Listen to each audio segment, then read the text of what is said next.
जी ढालने की कोशिश की। सो जब आप लिखते हैं और जब आप जैसे कि आप बोल रहे थे कि आप एक हर राइटर का एक अपना स्टैंडर्ड होता है, अपना एक लेवल होता है कि वो उससे नीचे तो नहीं करेंगे। जी आपकी जो कोलैबोरेशन रही है वो हमेशा बहुत आर्टिस्टिक रही है। संजय लीला भंसाली जी हो गए, या फिर जैसे शैल जी के साथ आपका बहुत काम है। बहुत सारे आपके जो गाने हैं जिसमें कि राइटिंग बहुत निखर के आती है। तो जब फिल्मी गाने आप लिखते हैं और जब आप अपनी शायरियाँ लिखते हैं, तो वो जो एक टैंडम है वो कैसे बनता है कि मतलब जब आप कैरेक्टर, अब जैसे अब हमारे पास में लिप सिंक नहीं है, मोस्ट ऑफ द सॉन्ग्स जो हैं वो प्लेबैक नहीं होते, तो वो उसमें शायर अपने तरीके से शायद थोड़ा ज़्यादा लिख सकता है, क्योंकि वो किसी शम्मी कपूर या किसी राज कपूर के लिए नहीं लिख रहे हैं कि वो कैसे उसको एक्ट करेंगे। तो when it comes to writing for films, how do you balance between Bakshi and Sahir? देखिए, जैसा मैंने कहा कि बख्शी साहब जो है वो फिल्म ज़्यादा लिखते थे। शायर तो वो थे, वो नहीं मानते थे या मानते थे, उससे मुझे कोई, वो मानते थे उससे मुझे कोई एतराज़ नहीं, वो अपने आप को शायर नहीं मानते थे उससे मुझे कोई एतराज़ नहीं, वो उनके अपने पैरामीटर्स थे। लेकिन देखिए, शायरी जो है, पहले हम वो डिफाइन करें वो कि शायरी कहते किसे हैं। शायरी ख्याल का नाम है, शायरी क्राफ्ट का नाम, सॉरी, जो पैरामीटर्स हैं उनका नाम नहीं है। तो हाँ, वो आपको किसी भी, जब आप शायरी करते हैं तो वो पैरामीटर्स आने बहुत ज़रूरी, लेकिन वरना तो शायरी जो है, जो क्रिएशन जो है, वो सोच का नाम है, ख्याल का नाम है। तो बख्शी साहब शायर थे, लेकिन हो सकता है वो अपने उन पैरामीटर्स पर उन्होंने काम नहीं किया, या वो उस तरफ नहीं गए और साहिर साहब उस तरफ चले गए, या उस तरफ से ही आए थे, ये मैं नहीं कह सकता। लेकिन वो और बख्शी साहब का, जैसा मैंने कहा और जैसा मैंने पहले ये भी कहा कि शायर होना अलग बात है, लिरिसिस्ट होना अलग बात है, दोनों अलग क्राफ्ट है। दूसरा, जैसा आपने कहा, यहाँ मुझे एक ये चीज़ है कि भाई कि गाने जो हैं हम वो कैरेक्टर के लिए लिखते हैं। ऑब्वियसली हम तो जैसा हमसे कहा जाता हम तो वैसे लिखते हैं, लेकिन यहाँ पे जो लोग कहते हैं उनके लिए मैं एक बात कहना चाहूँगा कि वो जो कहते हैं बहुत ज़्यादा, जैसा आपने कहा कि आजकल तो आधे से ज़्यादा गाने लिपसिंग नहीं होते, क्योंकि टाइम जो हमारी टाइम लेंथ थी वो थोड़ी कम हो गई है पिक्चर की, तो जाहिर सी बात है गाने जो है वो लिपसिंग नहीं होते, उसमें भी पिक्चर चल रही होती है, तो हमारे पास लिबर्टी है अच्छी चीज़ें लेने की, उसके बावजूद नहीं ले रहे, ये दुख की बात है। और दूसरा ये कि जैसा कि मेरा मानना है कि डायरेक्टर एक लफ्ज़ कह देता है कि भाई मेरी पिक्चर का हीरो तो शायरी थोड़ा ही करता है, वो तो ऐसे टपोरी है तो वो ऐसे शायरी कैसे करेगा। वाह भाई वाह, आपकी पिक्चर का हीरो जो है वो फाइट कर सकता है, फाइटर है ही नहीं वो।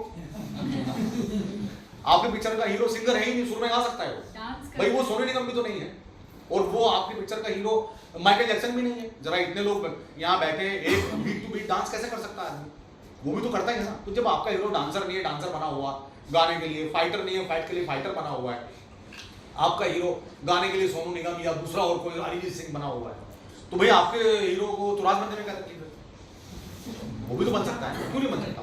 3 मिनट के लिए फिर आप उससे दिलवाएं गाली, हम क्या मना कर रहे हैं। वो देखने वाले जाने, बनाने वाले जाने, लेकिन कम से कम यार एक आदमी को आपने बुलाया है, एक पोएट और लिरिसिस्ट के नाम पे आप मुझे बुला रहे हैं और मुझसे बकवास लिखवा रहे हैं, यार ये क्या मतलब। तो आप एक पोएट को बुला रहे हैं, एक लिरिसिस्ट को बुला रहे हैं, तो जो वो काम जानता है तभी तो आप बुला रहे हैं, तो आप उससे वो काम लीजिए भाई जो वो जानता है। आप ये मेरा हीरो ये करता है कि नहीं करता वो छोड़िए, आप अपने हीरो से पिक्चर में कुछ कराओ ना, गाने में कुछ कराना आपको 2 मिनट के, ढाई घंटे पिक्चर में वो कुछ कर ही नहीं रहा।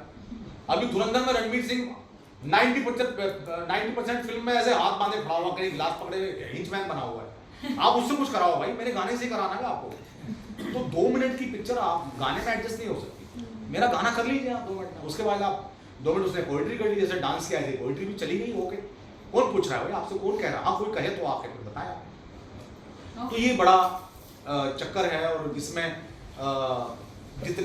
जितने लोग उतनी बातें, और इंडस्ट्री में सभी तरह के लोग हैं, काम जानने वाले भी, ना काम जानने वाले भी, सबका काम चल रहा है, और मैं दुआ करूंगा कि ऊपर वाला सबका काम चलाए। कोई काम जानता है कि नहीं जानता है, 19 जानता है कि 21 जानता है, सबका काम तो देखो चलना ही चाहिए, क्योंकि सब कहीं ना कहीं हमारे देश के लोग हैं, और उससे हमारे देश को ही फ़ायदा होता है, बहुत सारे लोगों को काम मिलता है, इसके पीछे बहुत सारी चीज़ें भी हैं। तो शायद इन्हीं वजहों से बहुत चीज़ें ठीक नहीं हो पा रही, और इसी में जाने कितने लोगों का काम चल रहा है। तो मैं उसके बिल्कुल खिलाफ नहीं हूँ कि हर तरह का काम होता रहे और लोगों को काम मिलता रहे, हम सब दुआ करें और कोशिशें करें कि हम सब बहुत कामयाब हों। जी। जो नहीं हो सके वो भी, और जो हो चुके हैं वो भी और हो, और जो नहीं हो चुके हैं वो भी हो। बस यही कर सकते हैं, यहाँ हम इसको वाइंड अप करते हैं। जी।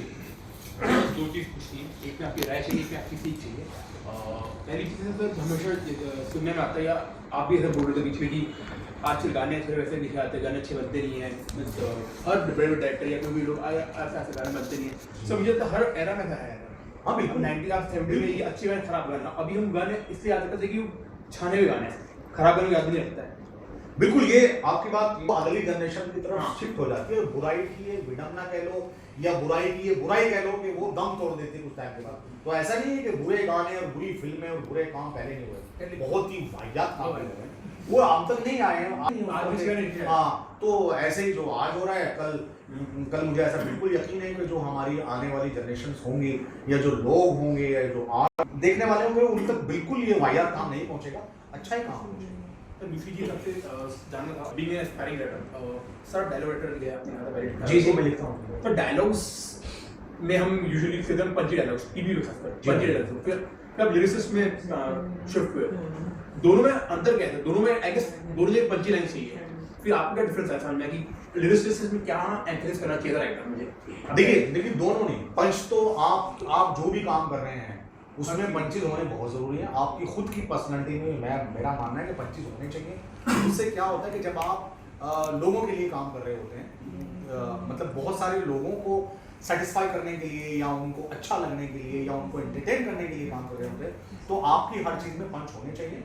और वो पंच अच्छे भी हो सकते हैं, बुरे भी हो सकते हैं। तो वो उनमें गंदगी भी हो सकती है, उनमें अच्छाई भी हो सकती है। तो वो आप डिसाइड करें कि आप किस चीज़ को प्रेफर करते हैं और किस चीज़ को आप अच्छा मानते हैं। तो पंच तो बिल्कुल, आप अगर डायलॉग राइटिंग कर रहे हैं तो उसमें पंच होने चाहिए, अगर आप स्क्रीन प्ले लिख रहे हैं तो उसमें भी आपको हर्डल्स और पंच उसमें भी होने चाहिए। और अगर आप रिलीज कर रहे हैं तो बिल्कुल हर लाइन में आपको लगना चाहिए। जैसे मैं अपनी मिसाल करूँ कि मैं एक गाने में कामयाब हुआ कि भाई बिनते दिल लोगों ने जिस पे बात की, जिस पे पूछा, और मुझसे हर जगह पूछते हैं, वो बाकी गाने वाले में नहीं पूछते, तो ये पंच साबित हुआ। तो बिल्कुल होना चाहिए पंच। मतलब कि पंच से मुराद ये है यहाँ पे कि कोई हम जिस्म मारने वाले लोग नहीं हैं। पंच क्योंकि हाँ, हम किसी को चौंका दें, किसी को अट्रैक्ट कर दें कि यार ये कैसे सोचिए, वो पंच। तो वो हर चीज़ में होना चाहिए। आपसे लोग अट्रैक्ट होने चाहिए। हम अच्छे कपड़े क्यों पहनते हैं, हम अच्छी ज़बानें क्यों सीखते हैं, हम ये बने ठने क्यों रहते हैं? इसलिए कि हम वो एक पंच बने, वो लोगों को अच्छा लगे, अट्रैक्ट करे, और हमसे लोग नफरत ना करें, मोहब्बत करें। तो वो तभी करेंगे जब आप में कुछ चमत्कारी चीज़ें होंगी, तो वो बिल्कुल होना चाहिए। Okay, any जी।